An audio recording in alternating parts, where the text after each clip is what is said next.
Ok, bonjour tout le monde. Bienvenue au tuto de Simon Brichet sur comment survivre en milieu stataïque. Pourquoi est-ce que je fais un tuto là-dessus chez moi à 23 h? Je ne sais pas. J'ai probablement perdu le contrôle de ma vie. Mais c'est pas très important, c'est pas pour là que vous êtes ça. On va essayer aujourd'hui de comprendre comment faire le TP2. Donc, ok, on va faire exercice 1 ici. Bon, qu'est-ce qu'il nous demande ici BWH2, donc on va aller prendre le fichier avec toutes les infos. Hop, viens ici, parfait. Partons maintenant. Ok, donc, première chose qu'il va nous faire, c'est qu'il va faire quel est l'âge moyen des mères dans l'échantillon. Là, c'est basiquement, ça nous demande des informations sur une variable. Pour ça, la commande qu'on va utiliser, je vais faire un petit dictionnaire de commandes, ok. Pour ça, la commande qu'on va utiliser, c'est sum. Sum, ça nous donne des infos sur une variable. Yep, variable. Ok, donc on va commencer à faire ça. Hop, viens ici. On va faire sum, il va nous donner de quoi? L'âge moyen des mères dans l'échantillon. L'âge, voilà, c'est ça. Mother's age, mage. Donc on va faire hop, sum, mage. Et bon, voilà, ça nous donne tout un tas de, ça nous donne tout un tas de d'informations, minimum, maximum, et la moyenne. Ici, vous pouvez voir que la moyenne est de 29,5. Ok, quel est le nombre maximal de nombre total de visites prénatales? Ok, là encore, c'est des infos sur une seule variable. On utilisera toujours la commande sum. Voilà, total number of prenatal visits, NPVs. Donc on va faire sum NPVs. Boom. Voilà, donc là ce qu'il veut c'est le maximum, on peut voir maximum. Il y a eu 40 visites prénatales. Pauvre gamin qui ne s'est pas fait visiter, tant pis pour lui. Troisième exercice. Quel est le nombre de nouveau-nés dont la mère n'a effectué aucune visite prénatale? Ok, ça c'est intéressant. Donc ce que ça nous dit, c'est qu'on veut une fréquence. On veut le nombre de fois où la variable NPVis est égale à 0.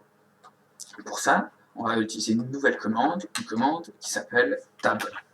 Tab, ça nous donne la fréquence d'un élément. Voilà. Donc on va faire ici, hop, tab NPVis, et boum, on peut voir qu'il y a 5 fois, il y a un gamin qui ne s'est pas fait visiter avant qu'il soit né. Ça représente 0,28% des cas, tout ça, tout ça. Ok, 4. Estimer la variation précise en pourcentage de poids du bébé si le nombre de visites prénatales augmente d'unité. Ok, ça c'est cool. Donc ce que ça nous dit, basiquement, ça nous demande de comparer deux unités, le poids du bébé et le nombre de visites prénatales. Donc pour ça, on va utiliser une autre variable, une autre commande, pardon, une commande qui s'appelle reg. Reg, ça compare deux variables. Ok. Mais ici, c'est spécial, parce qu'il nous demande la version précise en pourcentage du poids du bébé. Normalement, reg, ça nous donne une comparaison entre les deux unités. Par exemple, disons 1 kg de plus de bébé, ça fait 5 visites prénatales de plus. Mais là, ici, c'est en pourcentage. Alors pour ça, en fait, on utilise une propriété un peu chelou que j'ai pas vraiment compris, mais ça dit basiquement que si on utilise le logarithme, si on compare un logarithme de la variable avec juste une autre variable, ça ne marche pas si c'est logarithme et logarithme. Si c'est logarithme avec une autre variable, ça va nous donner le nombre de pourcentage. Donc pour ça, on a déjà ici une variable qui donne le logarithme du poids. Voilà, ici, tout ce qu'on va faire, c'est qu'on va faire reg. Attendez, je regarde sur le correctif pour voir si je fais de la merde. Non, c'est ça. Reg, donc on va prendre après la variable qu'on a ici, le logarithme, reg, L. Pourquoi ça fonctionne pas ça? Yo, je t'appelle. Voilà, ici. Là, ici. Parfait. L, B, W, G, H, T. On va faire comparer ces deux variables-là. Donc, ça donne le total nombre. Voilà, bien ici. Et ok, voilà. Donc, ce que ça va nous dire ici, on va utiliser ce coefficient. Ce que le coefficient va nous faire, déjà, il faut en général, il faut retirer 2 zéros. Il y a une explication mathématique à ça, j'ai oublié pourquoi, mais c'est pas trop grave. Ce que ça nous dit, ça fait que si il y a une unité de NPVis, une visite en plus, le poids va augmenter de, on va retirer 2 zéros devant, donc ça fait de 0,66%. Ok, je regarde sur le collectif, c'est bien ça, tout va bien. Donc, règle, si vous comparez un logarithme avec un pas logarithme, ça va donner un truc en pourcent. Si c'était pas LB weight, mais juste weight, ça aurait fait que une visite en plus aurait donné un certain nombre de grammes en plus. Pas de pourcentage, mais juste de grammes. Ok, prochain exercice. Quel est le poids estimé de nouveau-né dont la mère n'a effectué aucune visite médicale pendant la grossesse? Alors, attendez, je regarde sur le tuto pour être sûr que je fais pas la merde.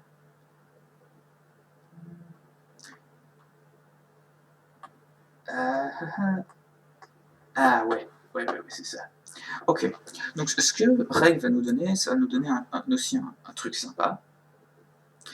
C'est que ça va nous donner le poids lorsque NPVis est égal à 0. Donc si le gamin a aucune visite, combien est-ce qu'il va peser?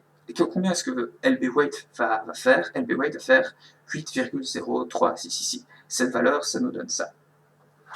Ok, mais ce qui est intéressant, mais ce qu'on a dit, LB weight, le problème c'est que c'est un logarithme, c'est pas le poids en lui-même. Donc on veut savoir combien le mioche y pèse. Donc pour ça, on va faire une nouvelle commande. On va faire déjà DI, ça c'est pour faire les calculs. Et puis maintenant, EXP, ça met à l'exponentielle. Donc ça défait le logarithme. Donc ça défait le log. Ok, donc pour ça maintenant on va faire ça. Hop, par-toi DI donc, pour lui dire, ok c'est un calcul, calme-toi. XP, et maintenant on va remettre le numéro 8.0369, c'est bon.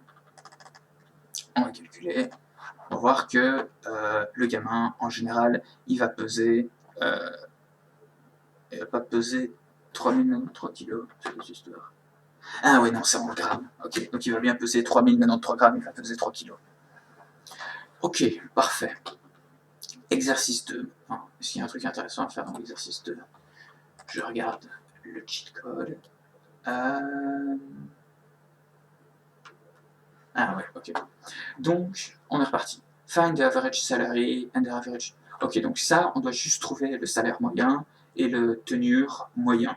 Donc ça encore, ça c'est juste regarder une seule variable. Donc ça, on va utiliser à nouveau la commande sum.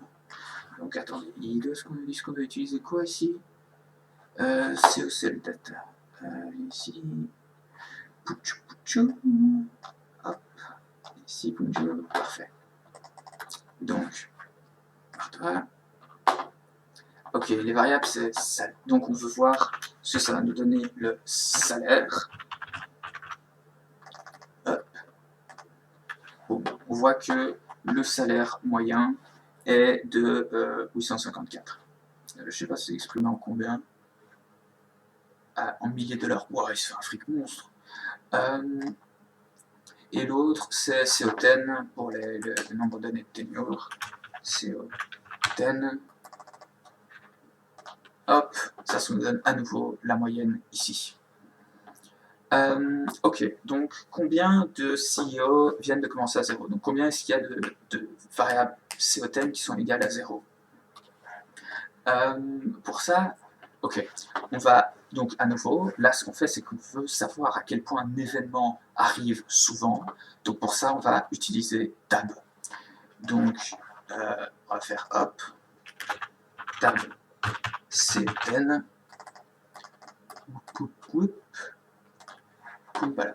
et on peut regarder que 0, c'est arrivé 5 fois, encore une fois. Et maintenant, quel est le plus longtemps où un CIO est resté? On peut aller au bout et on peut voir que c'est 37 ans, que c'est arrivé 2 fois, en tout et pour tout. Ok. Tac. Rapport on s'en fout. Outils après. Ok. Donc là encore, on veut le pourcentage d'augmentation du salaire s'il y a une année de plus de ténure. Donc là encore, c'est comparer deux variables. On va utiliser reg.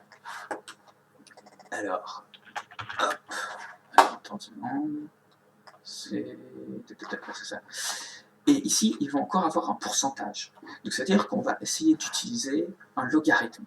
Donc, on va utiliser le logarithme du salaire, c'est parfait, on l'a déjà ici. Donc, on n'utilisera pas salarié, mais bien L salarié, le logarithme du salaire. Donc, on va faire reg L salarié. Et après, on veut les années de tenure, donc c'est CEO 10. Boum. Voilà. Donc ça fait que, donc on doit virer les deux zéros ici, ça fait que il y a 0, donc ça fait que qu'il y a une augmentation de 0,9% du salaire pour chaque nouvelle année en tant que CEO. Ok, plus rien à faire là-dedans. Chapitre 4. Alors, laissez-moi prendre le tuto. Chapitre 4, voilà.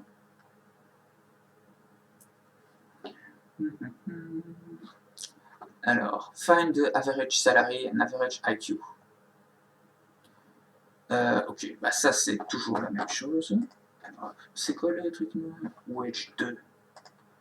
Hop, ici, pognon. Parfait.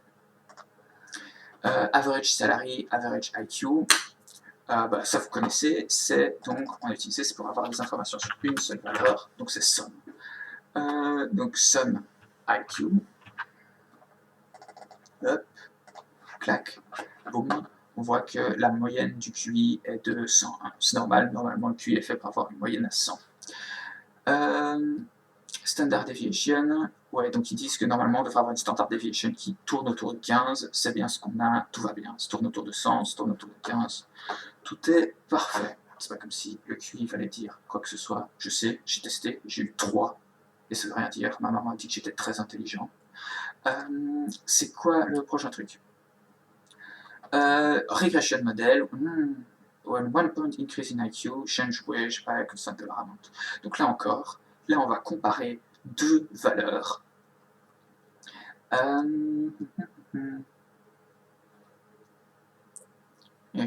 Wage. Ok, donc là on va faire reg. Wage sur IQ.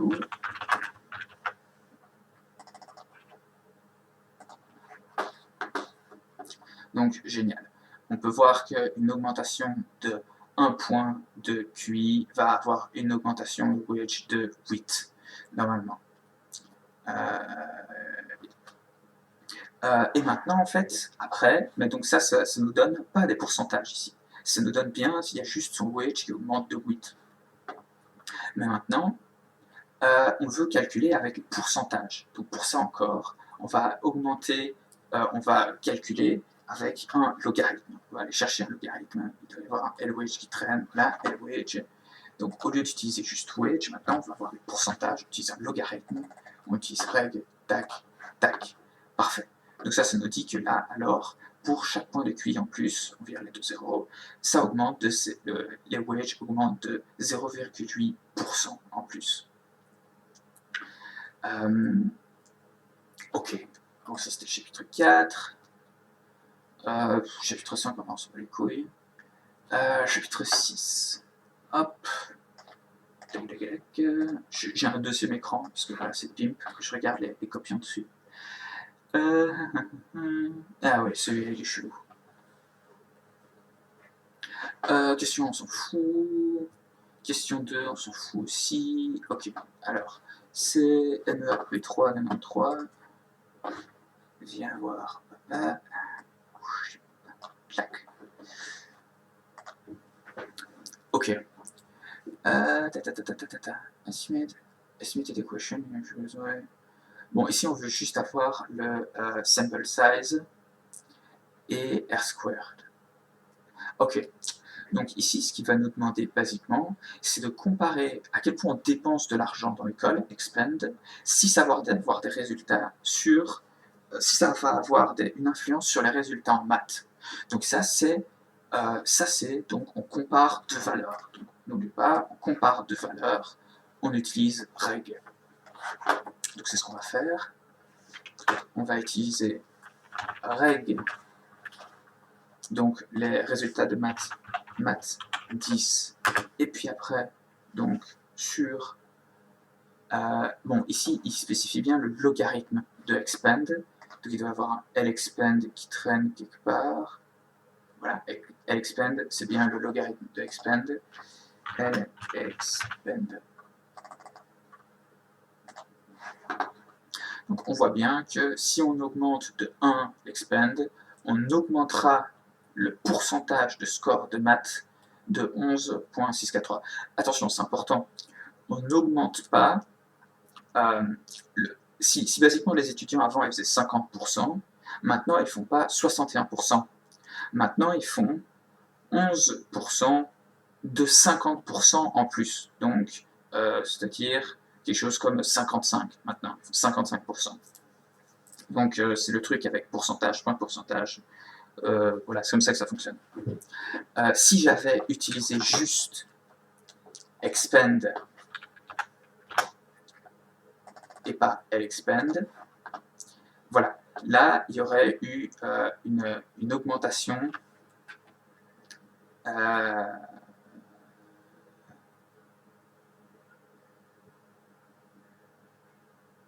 attendez, truc que je comprends pas là. Pourquoi c'est ça?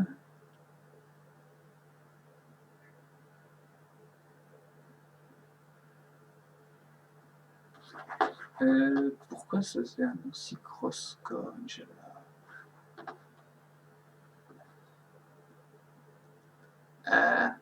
Moi j'ai pas compris. Je ferai peut-être une vidéo update plus tard pour savoir. Mais basiquement, retenez juste, on va faire lexpand et normalement ça devrait nous donner le bon truc. Non, ce n'est pas le bon truc, c'est quoi cette couille?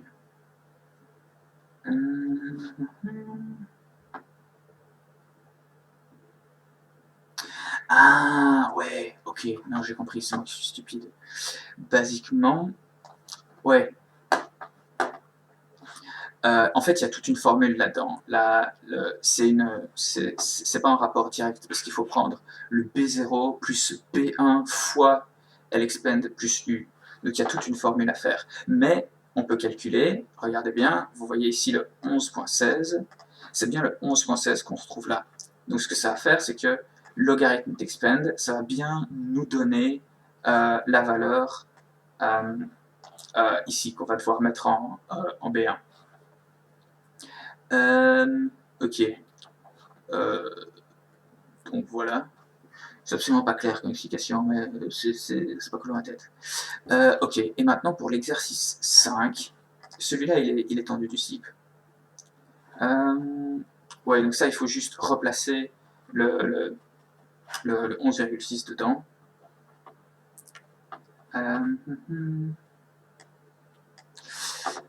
Ok. Pour le 5, c'est un peu zarbi. Mais basiquement, la valeur qu'on va devoir utiliser, c'est la valeur predict. La valeur predict, en fait, attendez, je vais ouvrir Paint, ce sera plus clair. Paint. Basiquement, imaginez, vous avez un graphe, ça fait comme ça, hop, hop.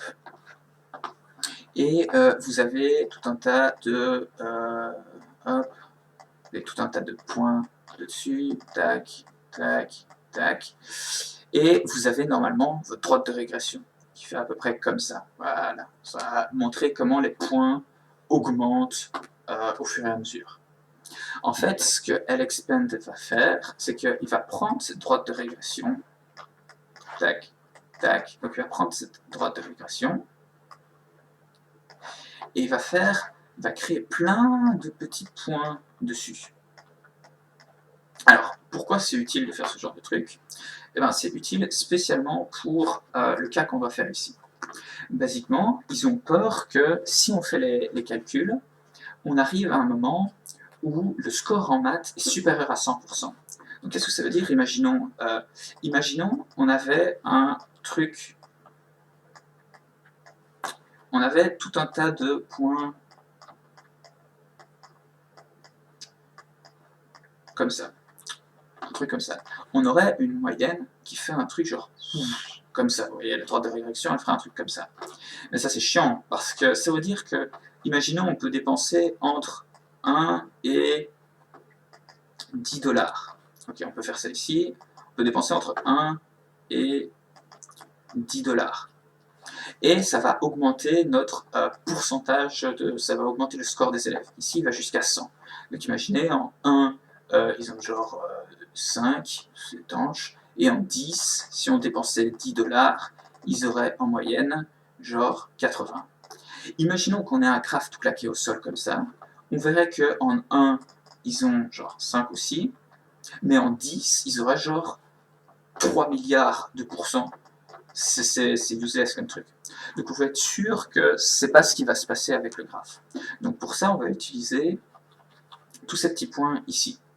Et ce qu'on va faire, c'est que basiquement, on va faire, hop, on va faire, regardez, ça va être plus clair, predict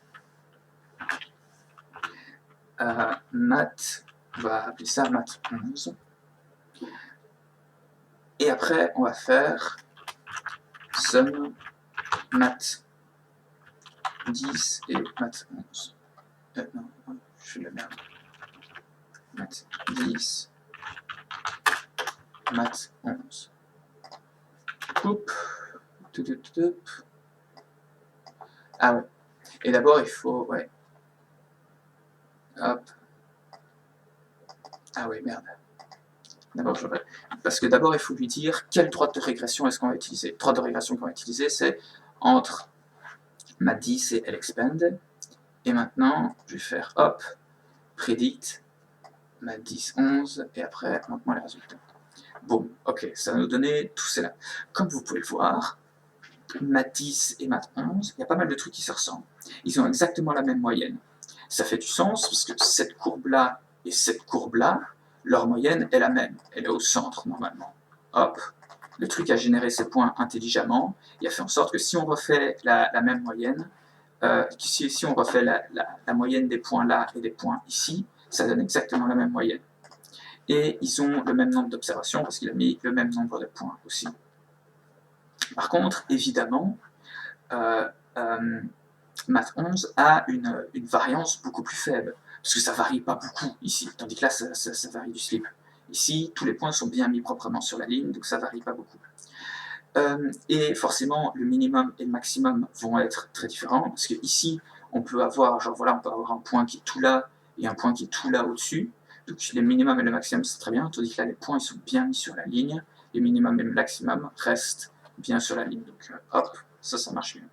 Et ce qui est cool, c'est que ça va nous dire que si on regarde sur notre ligne, on est sûr qu'on ne va pas avoir une ligne qui va se barrer en couille super haut comme ça, parce qu'on sait quel est le point maximum sur la ligne ici. On sait qu'il va se trouver à peu près à 30. Donc on sait que on ne va pas avoir de résultats tout chelous avec la ligne qui part très haut, parce qu'on sait que le résultat maximum qu'on aura, qui sera posé sur la ligne, le point le plus loin sur la ligne, hop, voilà, juste tout au-dessus, maximum, il sera à 30. Donc on n'aura pas un point ici qui sera à 68 000 milliards de dollars. C'était probablement absolument pas clair, je m'en excuse d'avance. Si vous avez des questions supplémentaires, envoyez-les-moi. C'est pas comme si j'avais trouvé quelque chose à faire entre maintenant et le moment où vous aurez regardé cette vidéo. Sinon voilà, c'est fini. Si vous avez vraiment rien d'autre à faire, par contre, je vous propose une toute nouvelle émission qui s'appelle Dans les onglets de Simon, dans lequel on jette un coup d'œil à la quantité industrielle d'onglets que j'ai d'ouvert ici, et on essaie d'en trouver un fun. Alors, aujourd'hui, j'ai trouvé un truc assez chelou, qui s'appelle... Fuck. Je vais pas ouvrir l'onglet? Ah merde. Merde, tout le concept se bat en couille. Ok, mais basiquement, ça s'appelle Rythme 10. C'était une expérience hyper chelou d'art contemporain qui est fait par Marina Abramovic. Non, non, c'est pas rythme 10, c'est rythme 0. Ok, déjà plus chelou.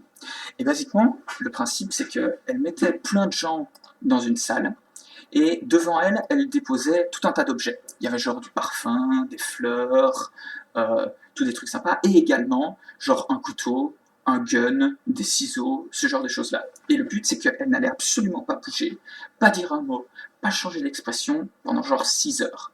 Et alors au début, les choses se passaient bien, les mecs lui donnaient des fleurs, lui mettaient du parfum, mais au fur et à mesure, dans l'ambiance est devenue de plus en plus bizarre dans la salle. Les gens s'ennuyaient, et les gens tentaient un peu de faire le show, et au final, ça a commencé à devenir tout bizarre.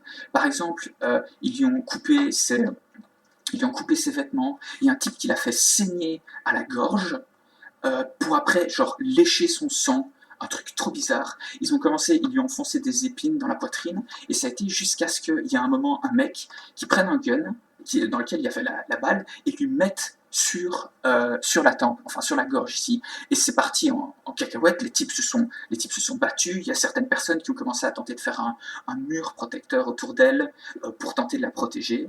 Et là, elle dit que lorsque l'expérience est finie et qu'elle est partie de la salle comme ça, personne n'osait croiser son regard, parce qu'ils étaient tous un peu en train de comprendre ce qu'ils avaient fait. Donc, en général, Marina Abramovic elle fait des expositions d'art qui sont absolument incroyables. C'est une des personnes qui a vraiment relancé les performances dans les années 70 et 80. Elle a fait des trucs géniaux pendant ces années-là, je conseille vraiment d'aller voir. Maintenant, c'est un peu moins intéressant, mais en général, c'est hyper stylé. Bon, voilà, c'est tous les trucs bizarres que j'ai à raconter pour aujourd'hui. Je sais pas comment finir cette vidéo. Barrez-vous, un truc meilleur à faire.